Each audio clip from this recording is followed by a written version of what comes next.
तर आज आपण आलेलो आहे डॉक्टर बाबासाहेब आंबेडकर राष्ट्रीय स्मारक 26 अलीपूर रोड दिल्ली. तर आपण पूर्ण दिल्लीचं बाबासाहेबाचं जे घर आहे ते पाहणार आहोत आणि हे पाहू शकता दिल्लीचं आहे.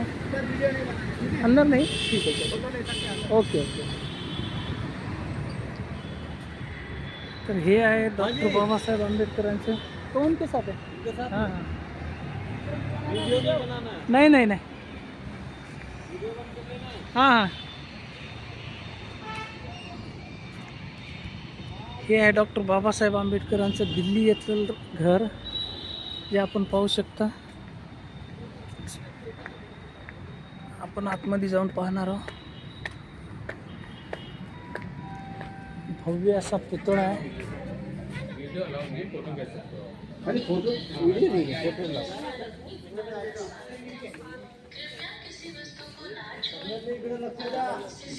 या इकडं मुकल साहेब इकडनं चला.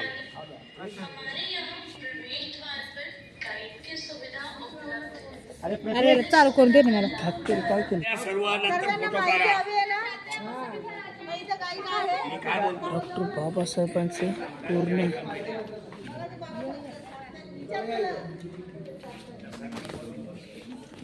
चला चला इकडे पडा.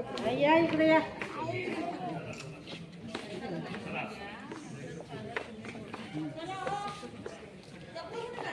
या इकडं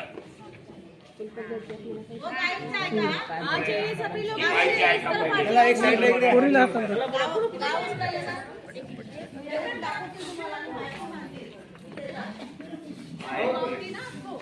ऐका सगळे शांत. शिक्षा करता और वही सोचने लग जाता है कि मैं इतना पढ़ा लिखा हूँ, बाहर से पढ़ लिख कर आया हूँ, मैं ऊंचे पद पर बैठने पर काम कर रहा हूँ, तब लोग मेरे साथ ऐसा व्यवहार कर रहे हैं. मेरे समाज के लोग तो पढ़े लिखे भी नहीं है, तो उनके साथ कैसा व्यवहार करते हैं.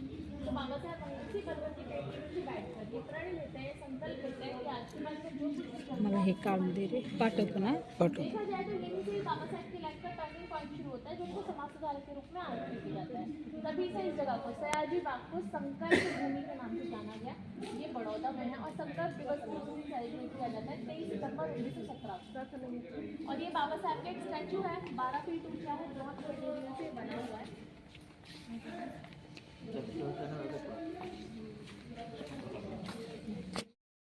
ये बाबा साहब की सेकंड वाइफ है. दूसरी पत्नी हालांकि जाति से ब्राह्मण नहीं थी. इनका नाम डॉक्टर शारदा कबीर था. शादी के बाद सविता अम्बेडकर हुआ. ये बाबा साहब हैं और ये एक सामाजिक कार्यकर्ता थे. राय बहादुर सिंह के भोले. मनोहर चिटनीस जो थे उन्हें मिलिंद कॉलेज का पहला प्रिंसिपल नियुक्त किया गया. आ जाइए.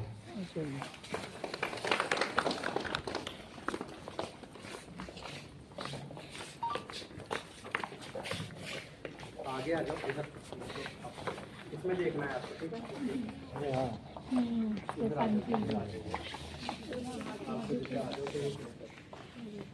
देखिए बाबा साहब के जीवन का ये पहला सत्याग्रह आंदोलन है महार सत्याग्रह.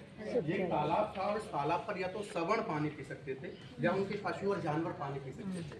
दलित वंचित अछूतों को तालाब पर पानी पीने का कोई अधिकार नहीं था. तब बाबा साहब अपने 10,000 अनुयायियों को लेकर इस तालाब पर पहुंचे. उन्होंने कहा कि जब इस तालाब पर पशु और जानवर पानी पी सकते हैं तो हम लोग क्यों नहीं. हम क्या पशु और जानवर से ज्यादा है गुजरे या बलतर हैं जो इस तालाब का पानी नहीं पी सकते. बाबा साहब ने कहा कि ये तो हवा पानी धूप छांव सब नेचुरल रिसोर्स है, प्राकृतिक संसाधन है और प्रकृति पर सबका समान अधिकार होता है. किसी का भी एक अधिकार नहीं होता तो हम यहाँ का पानी क्यों नहीं पी सकते. बाबा साहब ने कहा कि यहाँ का पानी पीकर हम अमर नहीं हो जाएंगे लेकिन समान रूप से हम भी इंसान हैं. तब बाबा साहब अपने अनुयायियों को लेकर तालाब पर पहुंचे और तालाब पर पहुंचकर जब इस तरह अंजलि में लेकर उन्होंने पानी को पिया, टेस्ट किया. तो टेस्ट करने को मराठी लैंग्वेज में चव कहा जाता है. तो तालाब का नाम चौदार तालाब हुआ. और देखिए बाबा साहब पहले ऐसे महापुरुष हुए अभी तक के भारतीय इतिहास में कि जिन्होंने पानी पीने के लिए भी संघर्ष किया, सत्याग्रह किया और पानी को भी खुद अपनी लड़ाई से लड़कर पिया. डॉक्टर कह देते हैं ऐसा कीजिए आप मेरी गोद में आकर बैठ जाइए. और ये सच में बाबा साहब की गोद में आकर बैठ जाते हैं. जैसा कि ये बहुत दुबले पतले थे तो ये माई जी पूछती हैं साहब इनका वेट कितना है. बाबा साहब जोर से हंस जाते हैं और बाबा साहब के अनुयायी इनकी फोटो क्लिक कर लेते हैं. हालांकि हम क्या नाम था देखते मैडम हैं इनका? राय बहादुर राय सिंह के बहादुर सिंह। बोले. हालांकि हम देखते हैं तो कुछ रेयर ही फोटो है बाबा साहब की जो इस अंदाज में है क्योंकि बाबा साहब बहुत चिंतनशील रहा करते थे. डिवाइडेड बिहार के धनबाद की फोटो है। बाबा साहब कोयला मजदूरों से उनके काम और वेतन के ऊपर रिव्यू ले रहे हैं। उन्हें टाइम पर वेतन मिलता है नहीं, उन्हें कितने घंटे काम करना होता है। और ये मुंबई के सिद्धार्थ कॉलेज की फोटो है। ये पटियाला हाउस दिल्ली की फोटो है। बाबा साहब के फॉलोअर्स हैं, अनुयायी हैं। और देखिए जब बाबा साहब कानून मंत्री थे तो जो दिल्ली पटियाला हाउस में उनका सरकारी बंगला हुआ करता था, कानून मंत्री पद से रिजाइन करने के बाद बाबा साहब अपने उस बंगले को भी छोड़ देते हैं और अपने पीए नानक चंद रत्तू जी को बोलते हैं कि मेरे लिए घर की तलाश कीजिए और घर ऐसा हो जिसमें मेरी किताबें आ जाएं, क्योंकि लगभग 50,000 से भी ज़्यादा बुक्स का कलेक्शन था बाबा साहब के पास। वो नानक चंद रत्तू जी बोलते हैं, बाबा साहब आपके पास इतनी सारी किताबें, आपको घर की, आपको तो कोठी की ज़रूरत है। और यहाँ पर जो मेमोरियल से पहले जो कोठी थी वो राजस्थान के एक सिरोही महाराज की कोठी थी। जब कभी ब्रिटिश का टाइम था तो उन पर राजद्रोह का केस हो जाता है। उस टाइम पे उन्हें फांसी या देश निकाला कुछ भी हो सकता था। बाबा साहब उनका केस हैंडल करते हैं, उन्हें जिताते हैं। और देखिए जब वो ये बात उन राजस्थान के सिरोही महाराज को पता चलती है तो वो बाबा साहब को फ़ोन करते हैं और कहते हैं आपने कानून मंत्री पद से रिज़ाइन कर दिया है और अगर आपको दिल्ली में रहने के लिए घर की ज़रूरत है तो आप 26 अलीपुर रोड पर जाइए, वहाँ मेरी एक कोठी है, वहाँ जाकर रहिए। बाबा साहब उनसे पूछते हैं कि आप उसका कितना रेंट लेंगे। महाराज बोलते हैं मैं भी इतना बड़ा नहीं हुआ हूँ कि आपसे रेंट लूँ, मैं आपके एहसानों में दबा हुआ हूँ और शायद आप ही की वजह से मैं आज जिंदा हूँ, मैं आपसे रेंट कैसे ले सकता हूँ। लेकिन बाबा साहब सिद्धांतों के पक्के थे, स्वाभिमान के साथ बाबा साहब को जीना पसंद था। बाबा साहब कहते हैं मैं फ्री में तो नहीं रहूँगा। बाद में महाराज बोलते हैं आपको भी ऐसा ना लगे कि मैंने आपको दान में दे दिया है और आप सिद्धांतों के भी पक्के हैं तो आप मुझे 1 रुपया देना। बाबा साहब इस पूरी कोठी का 1 रुपये पे करते हैं रेंट के रूप में पर मंथ। और 1951 से 1956 तक इसी जगह पर रहते हैं, अपनी आखिरी सांस इसी जगह पर लेते हैं। जबकि ये कोठी उस टाइम पे पूरे 1 किलोमीटर के दायरे में हुआ करती थी, पूरा सिरोही हाउस। बाद में उन महाराज की डेथ हो जाती है और उनकी बेटी को विदेश जाना होता है पढ़ाई के लिए, तो वो इसे माई जी से खाली करा लेती हैं कि अब मुझे पैसों की ज़रूरत है, आप बंगला खाली कर दीजिए। माई जी काफ़ी संघर्ष करती हैं। काफ़ी संघर्षों के बाद 2003 में अटल बिहारी वाजपेयी जी की सरकार में केंद्रीय सरकार इसे खरीदती है, केवल इतना पोर्शन जितने में मेमोरियल है। और 21 मार्च 2016 को मेमोरियल की नींव रखी जाती है। 13 अप्रैल 2018 को मेमोरियल का उद्घाटन किया जाता है और 14 अप्रैल 2018 को बाबा साहब के जन्म दिवस पर इसे पब्लिक के लिए खोल दिया जाता है। और देखिए ये पटियाला हाउस की फोटो है। बाबा साहब के फॉलोअर्स हैं। जो बीच में आप देख रहे हैं सुदामा है, ये बाबा साहब के कुक थे, रसोइया थे। और जब 6 दिसंबर को सुबह के टाइम बाबा साहब की बॉडी में कोई मूवमेंट नहीं थी, कोई हलचल नहीं थी, तो सबसे पहले सुदामा जी ने ही बाबा साहब को देखा था। आइए ये रामदेव की फोटो ऊपर जी सर, केवल क्या ये किसकी फोटो है? सन्यासी का है? हाँ, ये कोई ब्राह्मण थे, बाद में इन्होंने अपना धर्म तो परिवर्तन रामदेव की शक्ल लग रही जैसे वो पश्चिम वाले। रामदेव क्षेत्रफल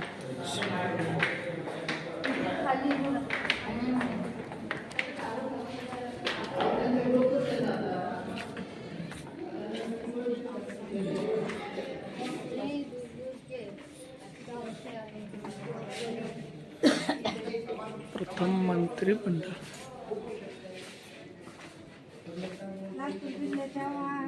अच्छा लातूर से आए हैं आप? हम रत्नागिरी से।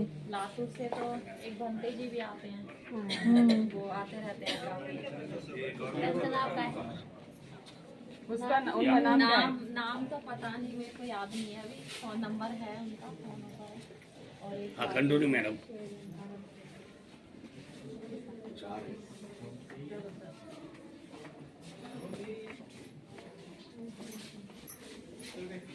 और एक और अंकल जी आते हैं, एल कांबड़े करके। एल कांबड़े तो हमारे बीच में बहुत है। हाँ बोलिए। जी बोलिए। देखिए ये हमारी संविधान सभा जिसमें 389 मेंबर्स थे विभाजन से पहले, और विभाजन के बाद 299 मेंबर्स बचते हैं। फर्स्ट कैबिनेट, प्रथम मंत्रिमंडल, जिसे मिली जुली सरकार भी कहा जाता है। हमारे मेमोरियल में एक सबसे बड़ा सवाल उठता है कि why doctor Ambedkar for writing the constitution of India, Babasaheb को ही क्यों चुना गया भारत का संविधान लिखने के लिए। देखिए उस टाइम के कुछ लीडर्स थे जो चाहते थे कि हमारे यहाँ का संविधान अमेरिका या लंदन के संविधान विशेषज्ञों द्वारा लिखा जाए, लेकिन उसी टाइम पे अमेरिका के संविधान विशेषज्ञ जॉन एरिंग और आइवर जैनिंग भारत आए हुए थे। वो किसी काम से मद्रास में रुके हुए थे। वो संविधान लिखने के पैसे लिया करते थे। जब पंडित जवाहरलाल नेहरू जी अपने पीए को उनके पास भेजते हैं पूछने के लिए, तो जॉन एरिंग पहले हंसते हैं और फिर मजाक बनाते हैं। कहते हैं आप मुझसे अपना संविधान लिखवाने के लिए आए हो, जबकि आपके खुद के पास इतना बड़ा कोहिनूर है जिसने अमेरिका में रहते हुए अनेक देशों के संविधान का अध्ययन कर लिया है, पढ़ लिया है, जो इतना बड़ा अर्थशास्त्रीय, समाजशास्त्रीय, दर्शन शास्त्रीय, विलक्षण मानव वैज्ञानिक है, जिससे हम खुद हेल्प लेते हैं। तो बाकी लीडर्स की मजबूरी बन जाते हैं बाबा साहेब, क्योंकि पूरी संविधान सभा में बाबा साहेब सबसे ज्यादा शिक्षित व्यक्ति थे। बाबा साहेब को ही चुनना पड़ता है कि वो कोहिनूर केवल और केवल अम्बेडकर है। ये ड्राफ्टिंग कमेटी है जिसमें 7 मेंबर्स थे, 7 लोग थे, और बाबा साहेब ड्राफ्टिंग कमेटी के चेयरमैन थे, अध्यक्ष थे। कहने भर के लिए ड्राफ्टिंग कमेटी है, क्योंकि इसमें किसी की डेथ हो जाती है, कोई काम छोड़ के विदेश चला जाता है, सारा कार्यभार बाबा साहेब के कंधों पर आ जाता है, जबकि बाबा साहेब खुद डायबिटीज के पेशेंट थे। ये 9 दिसंबर 1946 की प्रथम बैठक की फोटो है पार्लियामेंट के सेंट्रल हॉल की, और ये हमारे संविधान की कॉपी है, ओरिजिनल नहीं है। जो हमारा ओरिजिनल संविधान है वो अभी प्रेजेंट टाइम में पार्लियामेंट के सेंट्रल हॉल में हीलियम बॉक्स, एक हीलियम बॉक्स है संसद भवन में, केंद्रीय कक्ष में एक हीलियम बॉक्स के अंदर रखा है। हीलियम बॉक्स इसलिए क्योंकि जो उसमें हीलियम गैस है उसकी वजह से संविधान के जो पेजेस हैं वो 1000 वर्ष तक खराब नहीं हो सकते।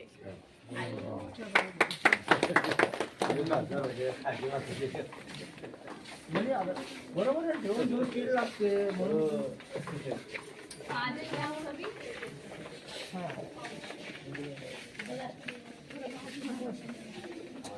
देखिए जब ड्राफ्टिंग कमेटी द्वारा यानी कि बाबा साहेब द्वारा 2 वर्ष 11 माह 18 दिन में हमारा संविधान बनके ड्राफ्ट हो जाता है। सर ऐसे राउंड लगा के ऐसे ले आइए। अपन जाता बोलने जागा जा।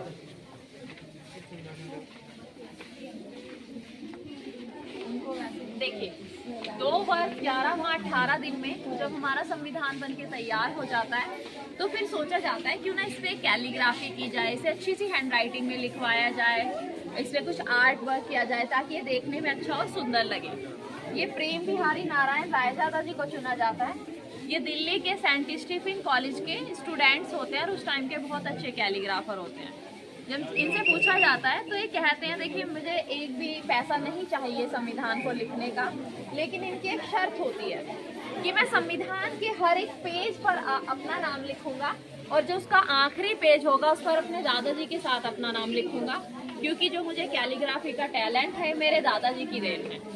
इनके सर बहुत मुश्किल होते हुए भी सरकार ये मान लेती है और लगभग 251 पेज और 432 कलम का इस्तेमाल करके 6 महीने के अंदर बिना किसी एक गलती के हमारा संविधान अपने हाथों से लिखते हैं इस हैंड राइटिंग में, इटैलिक फॉन्ट में। आज जो हम MS वर्ड में इटैलिक फॉन्ट देखते हैं उस टाइम पे इनकी ओरिजिनल हैंड राइटिंग होती है इटैलिक फॉन्ट।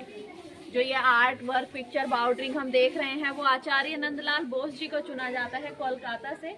ये प्रोफेसर होते हैं और अपने 15 स्टूडेंट्स की टीम लगा देते हैं आर्ट वर्क के लिए। इधर आ जाइए आप सब, इधर आ जाइए, आइए। देखिए ये कुछ स्क्रीन्स हैं, कुछ इंटरेक्टिव टेबल्स हैं। इसमें थोड़ा मागे मागे संविधान से रिलेटेड बहुत सारी नॉलेज है इसमें।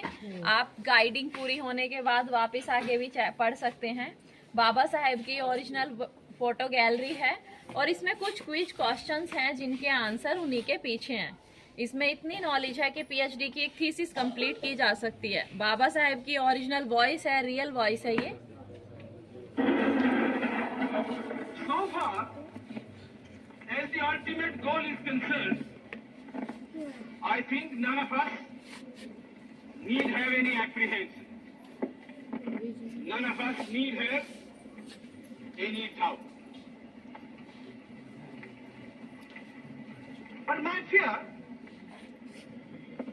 which I must express clearly, is this. Our difficulty, as I said, is not about the ultimate future. देखिए, बाबा साहेब जब संविधान सभा में स्पीच दिया करते थे तो ऐसे ऐसे शब्दों का यूज किया करते थे जो आज भी डिक्शनरी में मौजूद नहीं है। अभी रिसर्च किया गया, सर्वे किया गया तो लगभग 8,500 शब्द ऐसे हैं जो बाबा साहेब के खुद के बनाए हुए हैं। महाराष्ट्र की शिवाजी यूनिवर्सिटी उन वर्ड्स की अलग से डिक्शनरी भी लॉन्च करने वाली है। और देखिए, हमारे संविधान को बनने के बाद ये हैंडओवर करते हुए, संविधान को सौंपते हुए Baba Saheb first law minister, first president doctor Rajendra Prasad ji को, प्रधानमंत्री पंडित जवाहरलाल नेहरू, गृह मंत्री सरदार वल्लभ भाई पटेल, शिक्षा मंत्री मौलाना अबुल कलाम आजाद और ये पहले और आखिरी भारतीय गवर्नर जनरल हैं सी राजगोपालाचार्य, चक्रवर्ती राजगोपालाचार्य। आइए इधर आ जाइए। चला तिकडे चला तिकडे चला। संविधान पेपर नाही चला कुठला फोटो नाही संविधान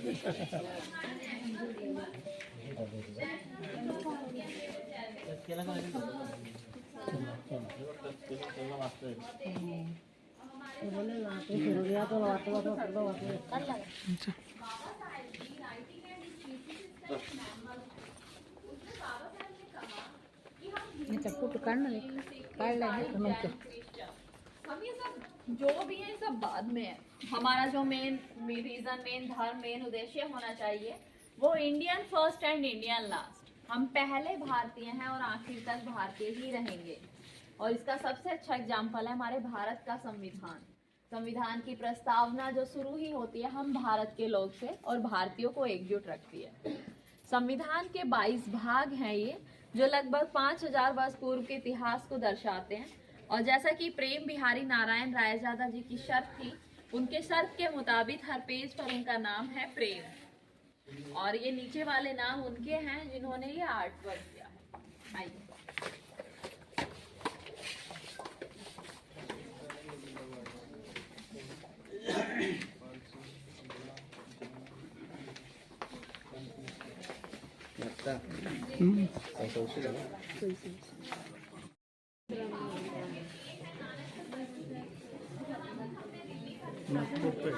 नागपूरचा।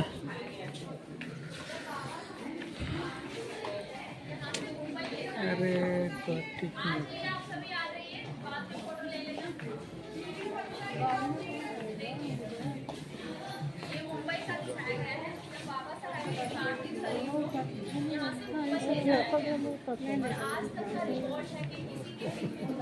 वीडियो बंद करिए, वीडियो लाओ, बंद करो। कोणाचा? जा मम्मी जा, फोन कर दे जा। चले जाओ। ये बाबासाहेब, डॉक्टर बाबासाहेब आंबेडकरांची मूर्ती, लायब्ररी। त्या फोटोमध्ये ते उजेडच येत राहते, लाईट आहे।